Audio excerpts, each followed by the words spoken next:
Seanca gjyqësore për dosjen Partizani është shtyr për në 21 korrik, duke nisur nga ora 10:30 pasi ish kryeministri Sali Berisha nuk ishte i pranishëm në sallën e gjyqit. Prokurori i çështjes Arben Kraja kërkoi shtyrjen e seancës me argumentin se Berisha nuk është njoftuar zyrtarisht për zhvillimin e saj. Prokurori ka deklaruar në seancë se i pandeuri Berisha nuk është njoftuar për seancën e kësaj të hënë, po ashtu shoqëria Home Plan SHPK nuk ka avokat në sallë. Klodiana Gjyzari, avokatja e Berishës, ka thënë në sallën e gjyqit se koha ka qenë e shkurtër dhe se zoti Berisha nuk është njoftuar. Në seancë u paraqitën të pandeurit Jamar Maltezi dhe Fatmir Begeja, ndërkohë Fatmir Bektashi u përfaqësua vetëm nga avokati për shkak të problemeve shëndetësore. E pranishme nuk ishte as Andja Pustina, e cila ka zgjedhur të përfaqësohet në proces përmes mbrojtësit të saj ligjor. Shtyrja e radhës në këtë proces vjen në një kohë kur pritet që gjykata të shqyrtojë në themel provat dhe argumentet mbi vendimet për shpërdorim detyre dhe përfitime të palishme në lidhje me truallin e ish kompleksit Partizani.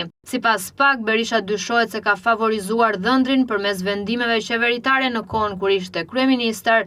Maltezi akuzohet për përfitime të palishme në vlerën e 5.4 milion eurove. Për këtë çështje, Berisha ndodhet në detyrim paraqitje, ndërsa Maltezi vijon të jetë në arrest shtëpie.